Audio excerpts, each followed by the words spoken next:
우리가 함께 받을 말씀 제가 봉독해 드립니다.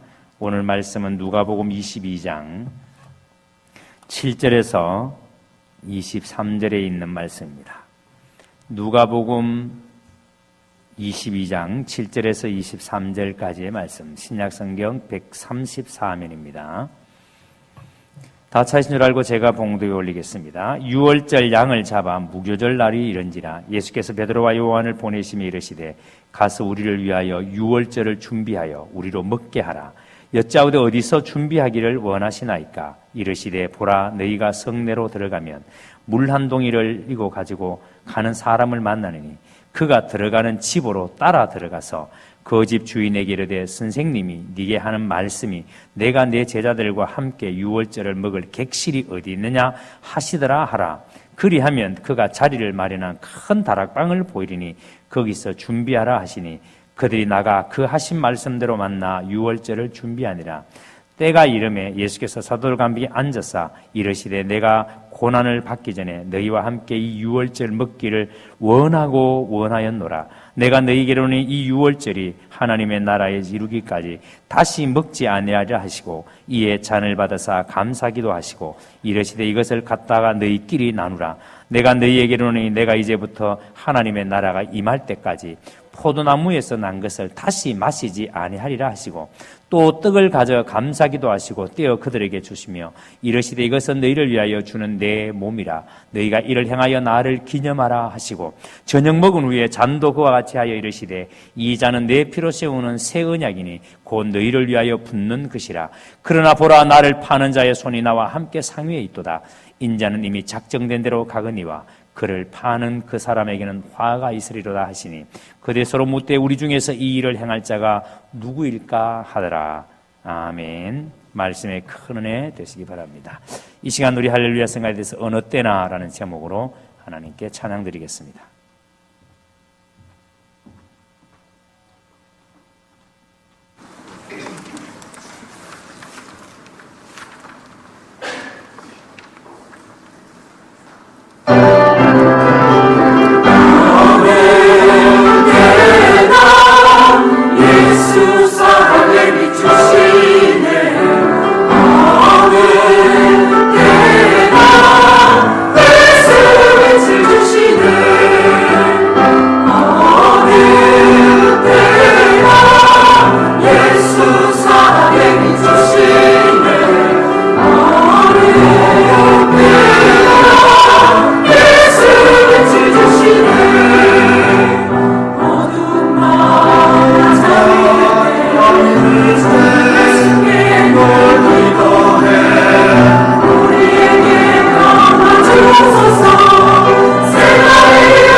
주일 예배 나오신 여러분들을 제 이름 환영하고 축복합니다.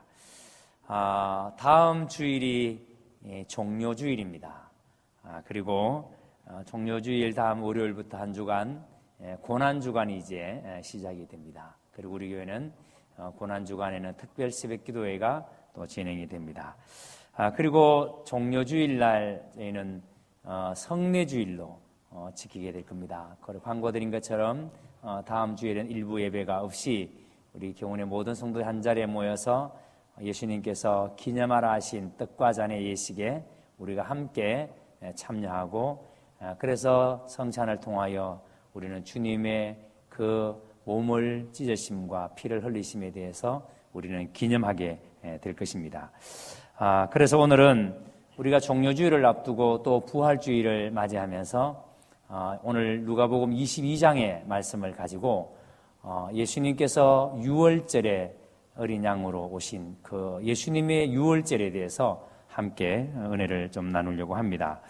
여러분들이 성경을 이렇게 읽어보시면 성경을 압축하고 압축하면은 오직 하나의 이야기로 우리는 정리할 수 있습니다. 그것은 예수님에 대한 얘기입니다. 예수님에 대한 말씀입니다. 성경의 모든 중요한 핵심은 예수님에 대한 것입니다. 그러면 예수님께서 이 땅에 오셔서 하신 일이 뭔가, 그 다음에 예수님의 핵심은 뭔가, 그건 바로 십자가입니다. 그래서 예수님께서 이 땅에 오셔서 십자가를 지셨다는 것, 십자가 위에서 우리의 모든 죄를 위해서 당신이 친히 죽음을 당하셨다는 것. 그러면 십자가의 핵심은 뭔가, 한마디로 정의하면 예수님이 흘리신 피, 보혈이라고 할 수가 있습니다. 자, 그러니까 여러분, 성경은 예수님에 대한 얘기고 예수님은 십자가에 대한 십자가의 일을 하셨고, 그리고 십자가는 예수님의 피에 대한 말씀입니다. 자, 그런데 여러분, 오늘 우리가 읽은 본문에는 복음의 핵심 중의 핵심인 예수님의 피가 갖는 의미가 나옵니다. 피가 갖는 의미. 그래서 이 피가 예수님께서 지신 그 십자가 위에서 예수님께서 우리를 위해서 아낌없이 피를 쏟으셨다라고 했습니다. 자, 그래서 예수님의 피, 이 예수님의 피에는 예수님의 공의, 그러니까 예수님의 공평하심, 예수님의 그 의로움이 이 피에 의미가 있습니다. 그러니까 예수님의 피를 흘리셨다라는 것은 예수님의 공의를 드러내고 예수님의 의로움을 드러냅니다. 그리고 이 예수님의 피에는 하나님의 사랑이 나타나 있습니다. 예수님께서 십자가에서 그렇게 피를 흘리신, 피를 쏟으신 가장 큰 이유가 우리를 사랑하시기 때문에, 사랑 때문에 피를 흘리셨다는 사실입니다. 그래서 예수님의 피, 십자가에서 흘리신 그 예수님의 피로 말미암아 오늘 이 자리에 있는 저와 여러분이 다 하나님의 나라에 들어갈 수 있게 되었다는 사실. 그래서 우리는 이 사실을 믿기 때문에 오늘 이 자리에 나와서 하나님께 예배하며, 그래서 오늘 이 십자가의 피의 공로로 말미암아 우리가 하나님을 아버지라 부를 수 있게 되었다라고. 그래서 여러분, 우리는 오늘 이 시간 그 하나님 앞에 예배를 드리고 있습니다. 여러분 보십시오. 그래서 오늘 말씀에 이 십자가에서 흘리신 예수님의 피의 의미가, 예수님께서 제자들과 함께 유월절 만찬을 하시면서 예수님 당신이 십자가 흘리신 이 피의 의미가 뭔가, 그것을 예수님이 설명을 하십니다. 예수님께서 유월절 만찬 가운데서 제자들에게 피의 의미를 가르치시면서, 이미 여러분 이 피의 의미는 이스라엘 백성들이 애굽에서 종살이 할 때에 하나님께서 모세를 통해서 이스라엘 백성들을 약속의 땅 가나안으로 데려가서 거기서 하나님의 거룩한 통치가 있는 하나님의 나라를 만들기를 원하셨습니다. 그래서 모세를 통해서 하나님께서는 10가지의 재앙을 모세를 통해서 바로에게 내리십니다. 그런데 9번째 재앙까지는 이 바로가 껍적하지 않습니다. 그런데 10번째 재앙, 모든 애굽의 초태생과 애굽의 장자들이 죽는, 그래서 장자의 죽음이 있는 바로 그 10번째 재앙이 있는 날, 하나님께서는 이스라엘 백성들에게 그 죽음을에서 살 수 있는 길을 알려주셨습니다. 그게 뭡니까? 양을 잡아서 그 양의 피를 문설주와 문 인방에 발라놓으면 양의 피가 묻어있는 그 집은 죽음의 사자가 지나갈 것이다. 그래서 양의 피를 발라놓은 집은 한 사람도 장자도 초토생도 죽음이 없었습니다. 그런데 그 죽음이 없었던 집이 누구의 집이에요? 이스라엘 백성들의 집이었습니다. 그래서 하나님께서는 이스라엘 백성들에게 그 양을 잡아서 그 양의 피를 문설주와 임방에 발라놓으면 죽음의 사자가 넘어간다. 그래서 넘어간다 이 말이 이 뜻이 유월이라는 뜻입니다. 유월. 그래서 유월절은 바로 이 죽음을 넘어가는 날을 기념하는 날이, 지키는 날이 유월절인 겁니다. 이미 여러분 구약에서 우리에게 이 유월절의 의미를 우리에게 말씀해 주셨습니다. 이 피의 의미를 말씀해 주셨습니다. 피, 양이 죽음으로 말미암아, 양이 대속의 죽음으로 말미암아 그 피가 발려져 있는 그 집은 죽음이 넘어갔습니다. 그리고 여러분 우리가 잘 알고 있는데 위기에서도 모든 제사에서 이 피의 의미를 설명을 했습니다. 이 피가 무엇인지. 그래서 우리는 이미 구약을 통하여서 이 예수님의 피가 무엇인지를 잘 알고 있습니다. 이스라엘 백성에게도 구약의 이러한 것들을 통해서 피의 의미를 설명을 하셨습니다. 자, 그런데 여러분 오늘 8절을 보시기 바랍니다. 8절. 메시아가 바로 이 유월절 양과 같이 피 흘려 십자가에 못 박혀 죽으실 것을 말씀을 합니다. 8절을 보시기 바랍니다. 제가 읽습니다. 예수께서 베드로와 요한을 보내시며 이르시되 가서 우리를 위하여 유월절을 준비하여 먹게 하라. 우리를 위하여 유월절을 준비하여 먹게 하라 그랬습니다. 예수님께서는 지금 베드로와 요한을 보내시면서 유월절을 준비하라고 보내십니다. 자, 그런데 보세요. 베드로와 요한이 이렇게 말합니다. 예수님, 어디서 준비하기를 원하십니까? 유월절을 준비해야 된다면 어디서 준비해야 합니까? 라고 물었습니다. 물었더니 그때 예수님께서 뭐라고 하십니까? 10절에 성내로 들어가면, 예수님이 제자들에게 성내로 들어가면 거기에 물 한 동이를 이고 가는 사람을 만날 것이다. 물 한 동이를 가지고 가는 사람을 만날 것이다. 그리고 그 사람을 따라가면은, 그 사람의 집으로 따라가면은 그 사람에게 어디서 유월절 잔치를 준비할까 물으면은 다락방으로 안내할 것이다. 거기서 준비해라. 라고 말씀을 합니다. 자, 여러분 보세요. 지금 예수님께서 지금 제자들에게 유월절 만찬을 준비하라 하시면서 성내로 가라, 물동이를 가지고 가는 사람을 만날 것이다, 그 사람을 따라가라, 그리고 물어라, 그러면 그 사람이 다락방으로 안내할 것이다, 거기서 유월절을 준비해라, 이렇게 말씀합니다. 마치 여러분 예수님하고 지금 물동이를 가지고 가는 사람하고 짜고 하는 얘기 같지 않습니까? 이미 다 약속을 해놓고 마치 여러분 우리가 여행을 가기 전에 호텔을 예약하고 식당을 예약하고 그래 가서 우리는 예약했습니다라고 하는 것처럼 예수님께서 이 사람에게 미리 약속을 해놓고 제자들에게 내가 미리 다 약속해놨으니까 가서 준비하면 된다라는 뉘앙스 아닙니까? 그런데 여러분 예수님은 물동이를 가지고 가는 이 사람을 만나서 약속한 적이 없습니다. 예수님 이 사람과 약속을 해서 방을 준비해놔라고 준비시킨 적이 없습니다.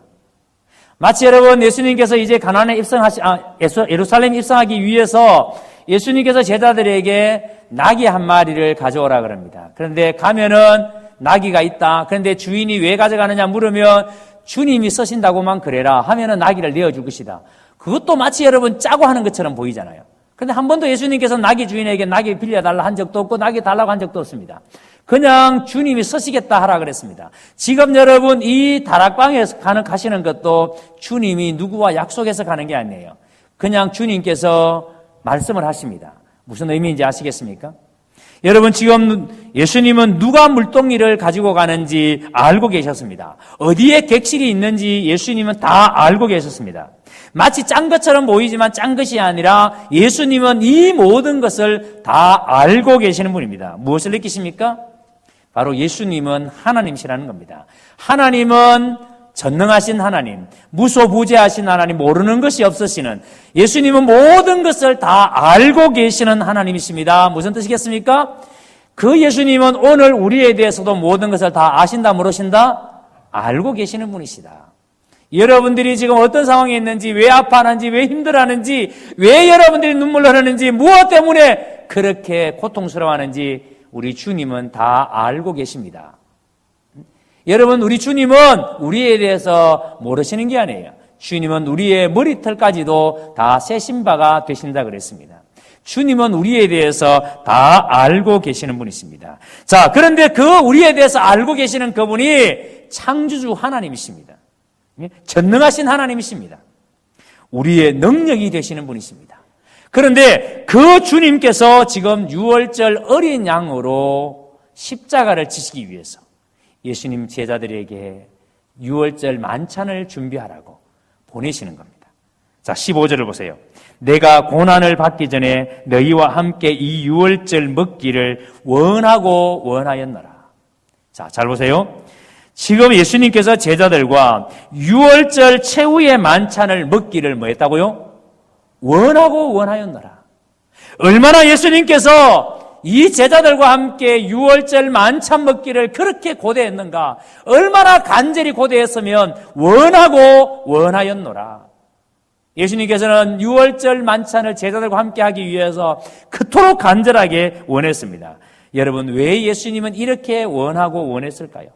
왜 예수님은 제자들과 함께 유월절 만찬 먹기를 이렇게 원하고 원했을까요? 그것은 이 만찬 가운데서 예수님께서는 만찬을 통해서 제자들에게 유월절의 참된 의미가 뭔가, 유월절이 진정한 의미가 뭔지에 대해서 예수님은 제자들에게 가르쳐 주기를 원했습니다. 유월절의 참된 의미는 예수님이 바로 이 유월절에 어린 양으로 오셔서 이 유월절의 제물이 되신다는 겁니다. 예수님 당신이 이 유월절의 제물이 되셔서 이 유월절의 제물로 죽으신다는 것입니다. 예수님께서는 제자들에게 이것을 가르쳐 주시기를 원했습니다. 그래서 예수님께서는 19절에 보세요. 떡을 가져 감사기도 하시고 떼어 그들에게 주시며 이르시되 이것은 너희를 위하여 주는 내 몸이라. 직접 유월절이 양이 되신 당신께서 당신의 몸을 어떻게 찢으시는지, 십자가 위에서 어떻게 당신의 몸을 찢으시는지 직접 떡을 떼어주면서 이것이 바로 십자가 위에서 내가 죄를 위해서 찢는 내 몸이다. 그리고 포도주를 주시면서 받아 먹으라. 이것이 내가 십자가 위에서 흘리게 될 피다. 그래서 너희가 앞으로도 너희가 모일 때마다 떡을 떼며 잔을 마시며 이것을 기념해야 한다. 이것을 기념해야 한다. 예수님께서는 그것을 가르쳐 주시기 위해서 유월절 만찬을 그렇게 원하고 원하셨던 것입니다. 예수님이 유월절 제물이 되신다는 것, 예수님이 이 사실 속에 담긴 의미를 제자들에게 깊이 가르쳐 주기를 원하고 원하셨던 겁니다. 그리고 바로 이 유월절 식사야말로 예수님께서 이제 제자들과 함께 마지막으로 할 수 있는 만찬이에요. 이제 예수님께서는 이 유월절 만찬을 하고 난 다음에 십자가의 길을 가셔야 합니다. 또한 마지막으로 이 유월절 의미와 예수님의 죽으심의 의미를 설명할 수 있는 시간입니다.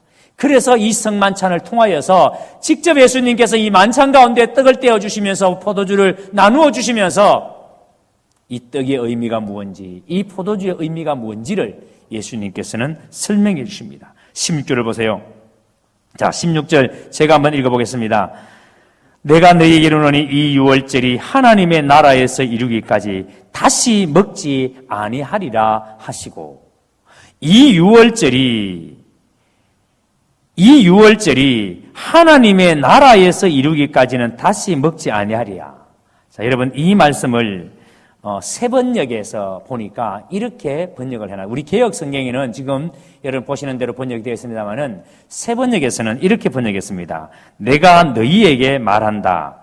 유월절이 하나님의 나라에서 이루어질 때까지 나는 다시는 유월절 음식을 먹지 않을 것이다.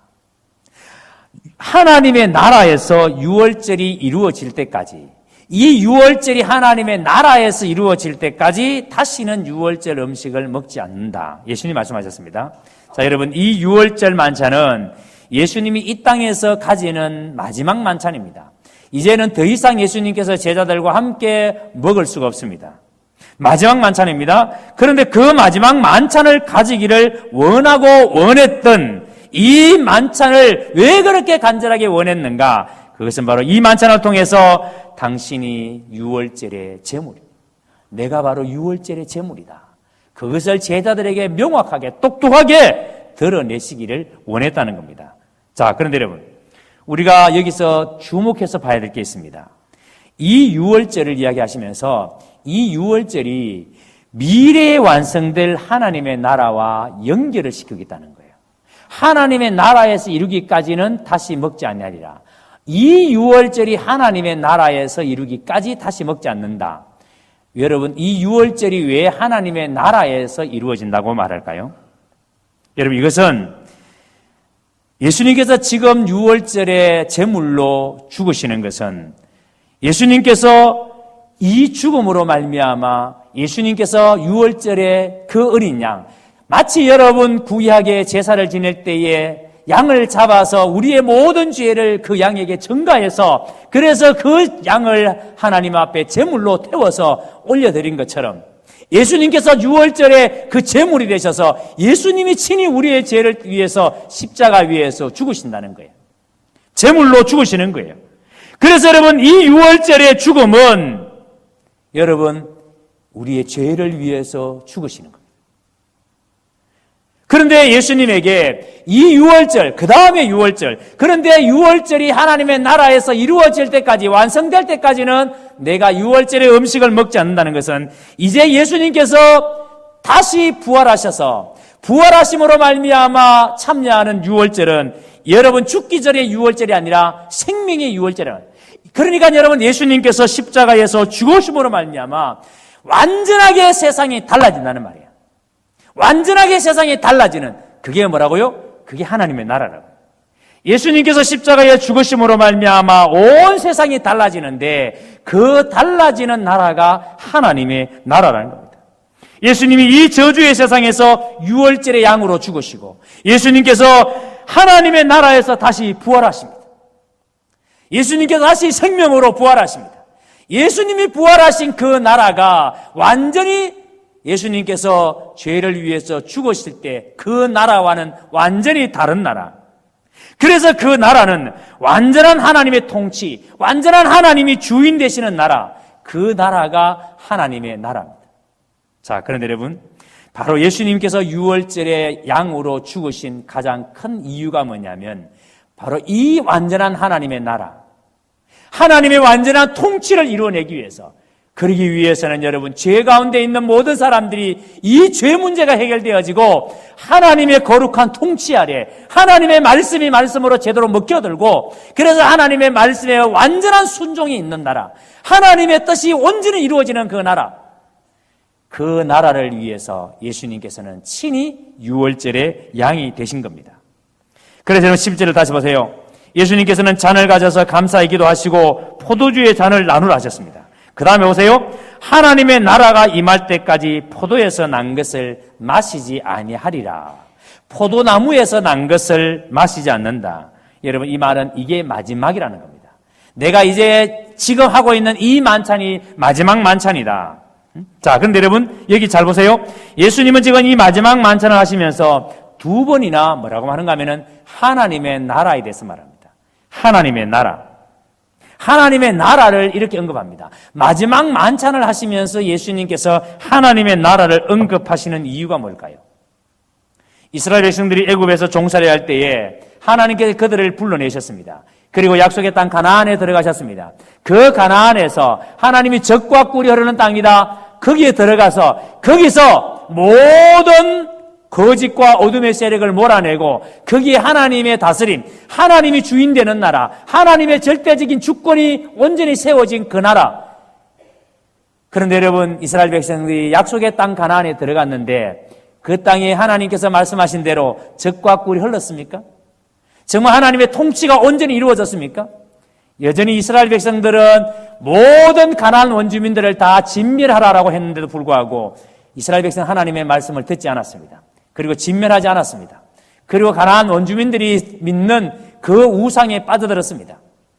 결국은 여러분 이스라엘 백성들이 약속의 땅 가나안에 들어갔음에도 불구하고 그들은 하나님의 통치 아래 살지를 못했습니다. 자, 그러니까 여러분 그 약속의 땅 가나안도 불완전한 나라입니다. 하나님이 약속하셨음에도 하나님이 들어가서 너희가 내 말을 듣고 너희가 내 말을 지키면 나는 너희 하나님이 되고 너희는 내 백성이 될 것이라 약속하셨음에도 이스라엘 백성들은 그 말씀을 듣지 않았습니다. 그래서 그 약속의 땅도 하나님께서 말씀하신 하나님의 나라가 온전히 세워지지를 못했습니다.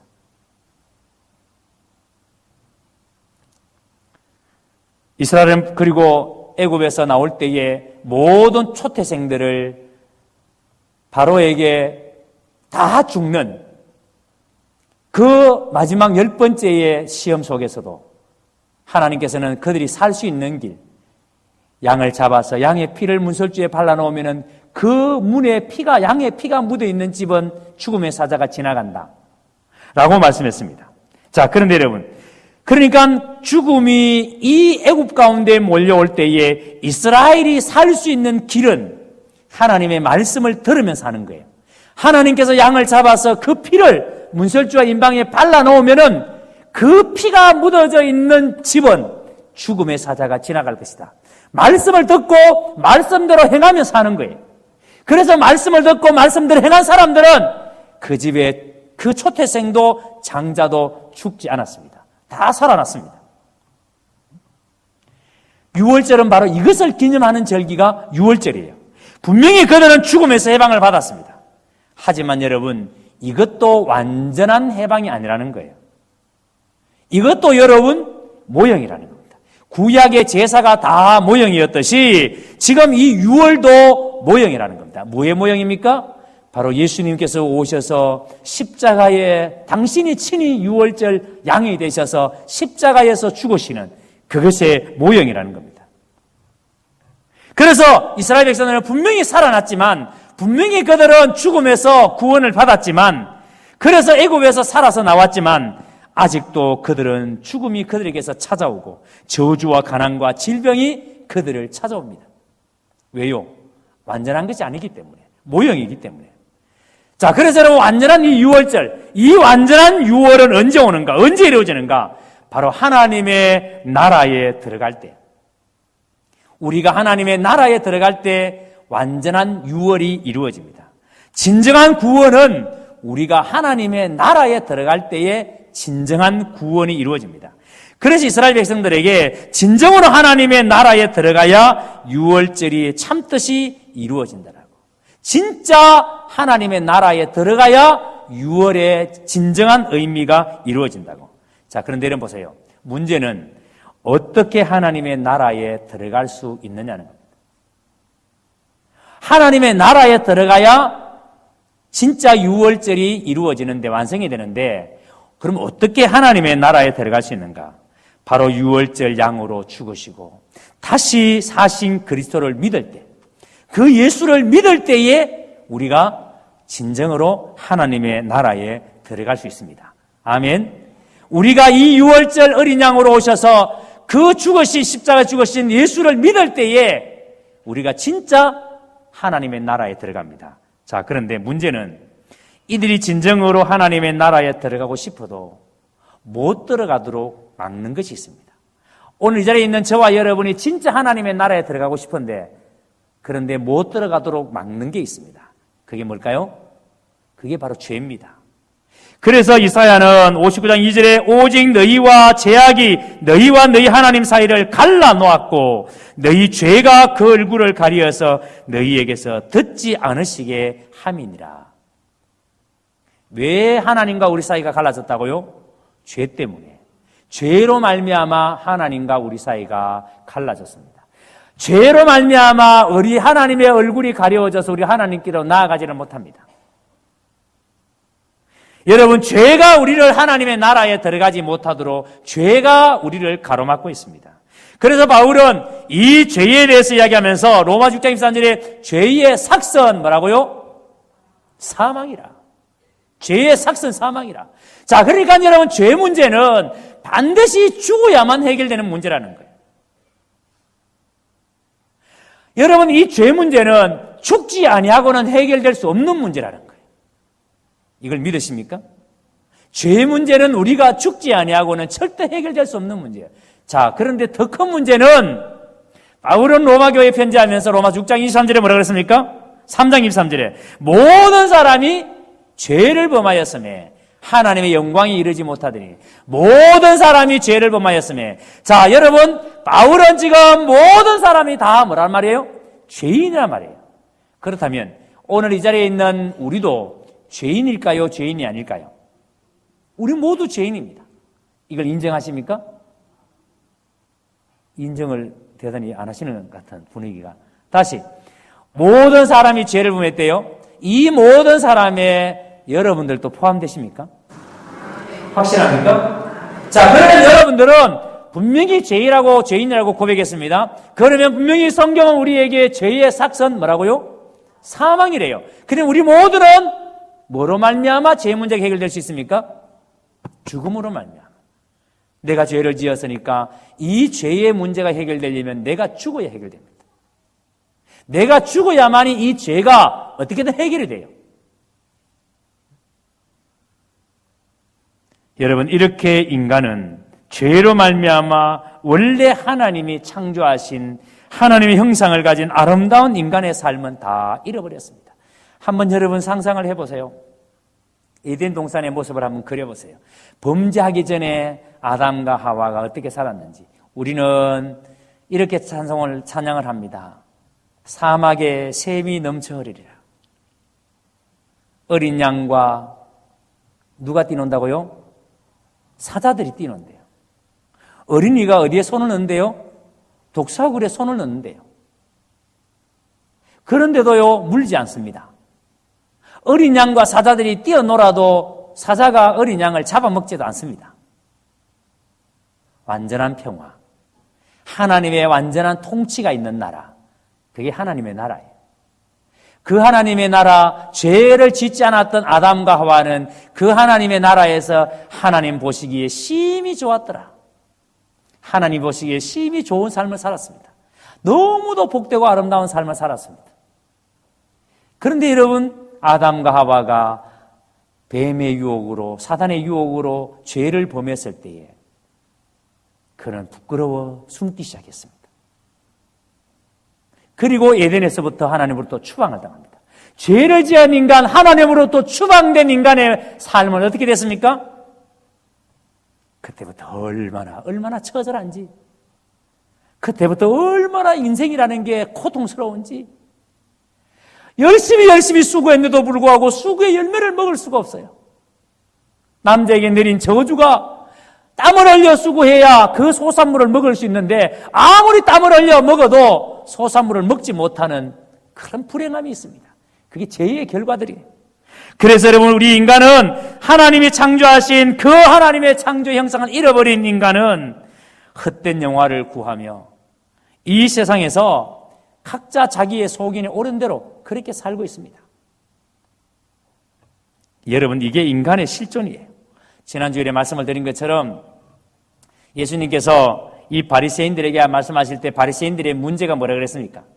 그들은 분명히 겉은 깨끗하게 씻겨 있지만, 그들은 늘 손을 씻고 목욕을 하기 때문에 겉은 깨끗하게 씻겨 있지만 이 바리새인들의 속은 뭐라고요?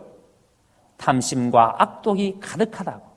그래서 그들은 마치 평토장한 무덤 같다라고.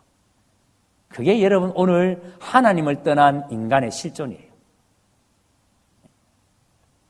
여러분, 인간은 이렇게 본능적으로, 여러분 모든 사람이 본능적으로 죽음에 대해서 막연한 두려움이 있습니다.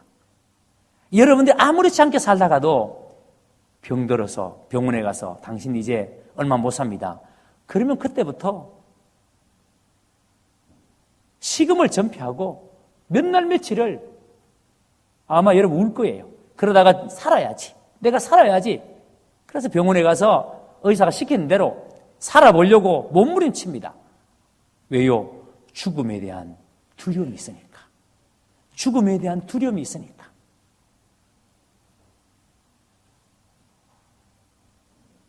여러분, 죽음에 대한 두려움이 없다면 우리가 그렇게 공포함을 느낄까요? 그리고 사람들은요, 심판에 대해서는 믿지 않습니다. 하나님이 심판한다고 해도 사람들은 절대 그 말을 들으려고 하지 않습니다. 그런데 인간의 본성은요, 이 심판에 대해서 막연한 두려움이 있습니다. 믿지는 않지만 두려움이 있습니다. 뭘 보면 알까요? 사람들이 살아가는 모습을 가만히 보세요. 여러분, 나름대로 사람들은요, 나름대로 어떻게든지 착하게 한번 살아보려고 애를 씁니다. 왜요? 착하게 살면 죽을 때에 그래도 좋은 데 안 가겠나. 종교에서 모든 사람들이 그래서 종교에 기여해서, 그래서 어떤 사람은 절에 가서 열심히 불공을 드립니다. 왜? 그렇게 열심히 불공을 드리면 죽을 때에 좋은 데 안 가겠나 싶어서. 그래서 사람들은 착하게도 살아보고 종교에 귀의해서 종교 생활을 열심히 해보기도 하고, 여러분 그렇게 사는 이유가 뭐냐면 죽음에 대한 두려움과 심판에 대한 막연한 두려움이 인간의 본성 속에 있다는 증거예요. 여러분 주위 사람들 가만히 보세요.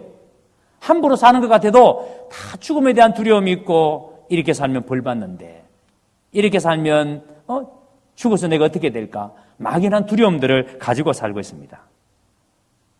하지만 여러분, 아무리 사람들이 착하게 살고 열심히 종교 생활을 한다 할지라도 성경은 우리에게 뭐라고 말씀하십니까? 이미 하나님을 떠난 죄인의 몸에서 나오는, 죄인에게서 나오는 모든 일들은 악한 것이라고. 아무리 우리가 착하게 살아봐도 하나님을 떠난 사람에게서 나오는 것은 하나님 편에서는 선한 게 없어요. 하나님의 기준으로 봤을 때는 선한 게 없어요. 우리 기준으로 봤을 때 착하고 우리 기준으로 봤을 때 사람이 괜찮은 것처럼 보이지, 하나님의 기준으로 봤을 때에는 하나님의 기준에 다다른 사람이 없다 이 말이에요. 그래서 여러분, 아무리 인간이 착하게 살아보려고 해도 절대 하나님에게 이를 수가 없습니다. 그런데 여러분, 하나님은 이런 우리를 영원히 죽음 가운데로 내버려 두시지 아니하시고, 하나님은 우리에게 살 길을 만들어 주셨습니다. 하나님은 당신의 긍휼의 풍사심 때문에 우리에게 살아갈 수 있는, 살 수 있는 길을 하나님이 친히 만드셨습니다. 그게 뭐예요? 하나님이 세상을 이처럼 사랑하사 독생자를 주셨으니 이는 그를 믿는 자마다 멸망치 않고 영생을 얻게 하려 하심이라. 하나님이 세상을 이처럼 사랑하사, 하나님이 여기에 있는 이 경우를 하나님이 이렇게 사랑하사, 이처럼이 어떤 사랑이에요? 바로 당신의 독생자를 친히 유월절에 어린 양이 되게 하셔서, 그 유월절의 제물이 되게 하셔서 십자가 위에 죽게 하실 만큼 이처럼 사랑하사 그 예수를 우리에게 보내셨으니 그 예수를 믿는 자마다 멸망치 않고 영생을 얻게 하려 하심이라. 그 예수를 믿는 자가 여러분 이 죽음에서 벗어날 수 있다라고. 마치 여러분 이스라엘 백성들이 애굽에서 살아서 나올 때에 그 양의 피가 발려져 있는 그 말씀을 듣고, 하나님의 말씀을 듣고 순종했던 사람들이 살아났던 것처럼, 우리가 이 주님의 말씀을 듣고 누구든지 주의 이름을 부르는 자는 구원을 얻으리라. 그 말씀을 믿는 자마다, 믿고 주의 이름을 부르는 자마다 우리에게 이 죽음의 권세가 임하지 않는, 우리에게 영원한 생명을 주시는 이 하나님의 은혜가 우리에게 임합니다. 그래서 요한복음 5장 24절에 내가 진실로 진실로 너희에게 이르노니 내 말을 듣고, 누구 말을 듣고? 주님의 말씀을 듣고, 또 나 보내신 이 주님을 보내신 분이 누구예요? 하나님이십니다. 주님의 말씀을 듣고 또 주님을 보내신 분을 믿는 자는 무엇을 얻었고? 영생을 얻었고, 과거예요. 이미 얻은 거예요. 우리가 믿음을 가지는 순간 이미 영생 우리에게 주어진 거예요. 영생을 얻었고, 그 다음에 어디에 이르지 않는다? 심판에 이르지 아니하나니 어디에서? 사망에서 생명으로 옮겼느니라. 아멘. 오늘 이 자리에 있는 저와 여러분은 모두가 이미 우리는 심판에 이르지 않는 사람입니다. 이미 우리는 사망에서 생명으로 옮겨진 사람입니다. 이걸 믿으십니까? 얼마나 놀라운 사람들이에요. 얼마나 놀라운 신분이에요. 예? 지금 예수님께서 이 유월절 만찬을 통해 제자들에게 이 엄청난, 여러분 이것을 가르치기를 원했습니다. 그리고 여러분, 주님께서 오늘 또 이 말씀을 우리에게 주시는 것은 우리가 여러분 어떤 사람인가? 우리가 여러분 세상에 그렇게 호락호락하게 살 수 있는 그런 존재들이 아니에요. 여러분, 우리는 예수 그리스도로 말미암아 심판에 이르지 아니하는, 사망에서 생명으로 옮겨진 그런 사람들이에요. 그런데 여러분, 무엇 때문에 그렇게 기가 죽어가지고, 무엇 때문에 그렇게 힘들어가지고 맨날 만나면 못 살겠습니다, 시험 들었습니다, 죽을 것 같아요, 만날 때마다 내천자 걸어가지고 막 죽겠다고 한숨 내쉬고. 여러분 365일 맨날 시험에 들었고 막 맨날 죽겠다 그러고 막. 응? 그래서 예배 드릴 때마다 내 죽겠습니다. 내가 하나님께서 얘한테 뭐 하라고 그럼 죽어보라마. 맨날 죽겠다 그러는데 그래서 하나님은 당신의 사랑으로 우리에게 살 수 있는 길, 우리가 모든 사람이 죄를 범하였으면 하나님의 영광이 이르지 못하는 그 죄의 삭선 사망인 우리가 살 수 있는 길을 여셨는데 그 살 수 있는 길은 당신의 독생자를 보내신 겁니다. 바로 죄 없으신 하나님의 아들 그 예수 그리스도를 우리를 위해서 희생할 유월절 어린 양으로 보내신 것입니다. 그래서 세례요한이 예수님을 바라보고 뭐라 그랬습니까? 보라, 세상 죄를 지고 가는 하나님의 어린 양이로다. 보라, 세상 죄를 지고 가는 하나님의 어린 양이로다.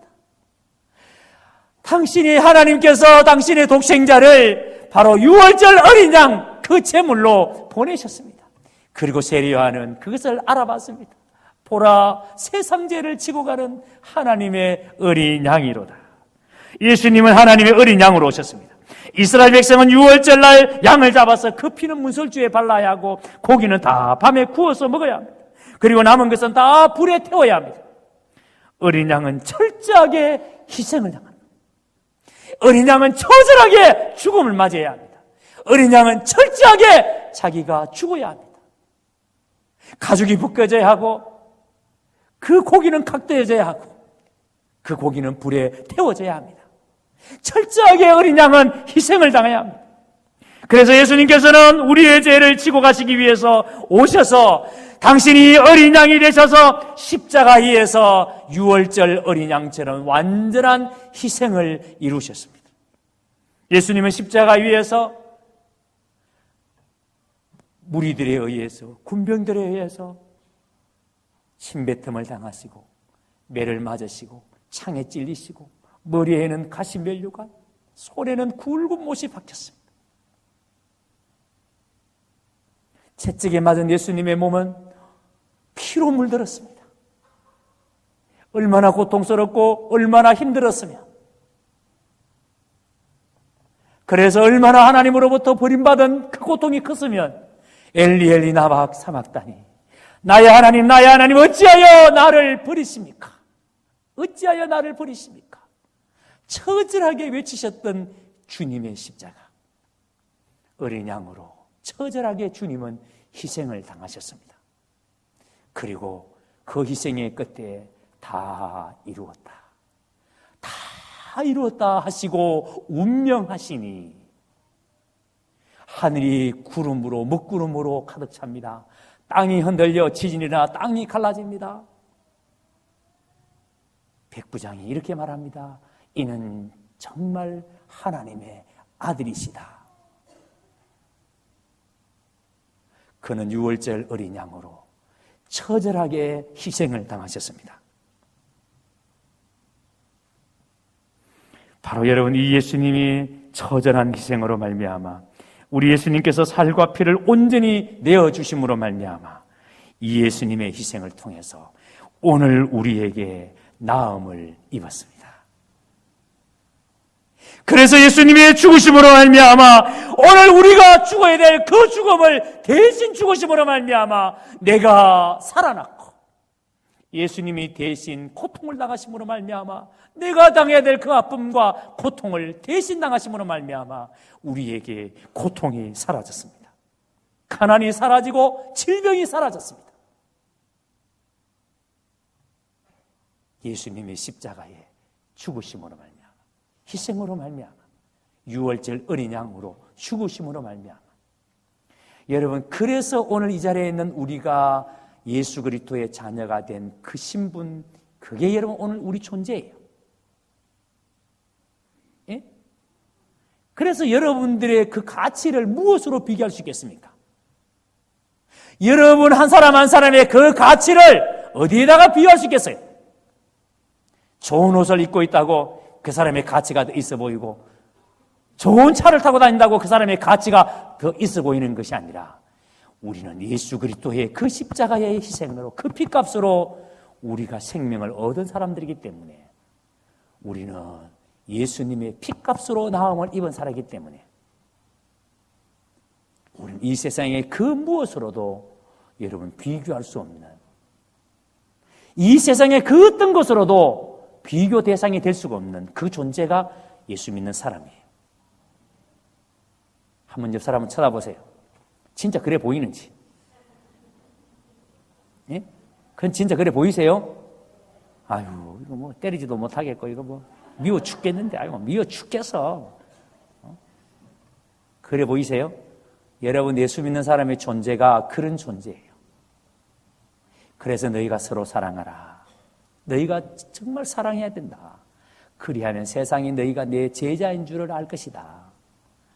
여러분, 이 예수님의 사랑을 세상에 드러내는 길은 우리가 서로 사랑하는 거예요. 예? 그래서 우리가 다음 주일에 성만찬에 참여할 때 떡을 받을 때마다 잔을 받아 마실 때마다 우리는 그것을 기념하는 겁니다. 우리가 지금 사랑하고 있는가? 내가 교회 안에서 사랑하고 있는가? 내가 정말 세상에 나아가서 사람들을 사랑하는 마음으로 대하는가? 내가 나의 베스트를 품고 정말 사랑의 마음을 가지고 내가 지금 그렇게 하는가? 아니면 마지못해서 목사님 그 자꾸 이야기하니까 마지못해서 그래서 사랑 안 하면서도 옆 사람 오면서 사랑한대 도저히 인상 피고는 사랑한다는 말이 안 나오니까 사랑한대. 여러분, 우리가 그런 존재가 아니라는 거예요.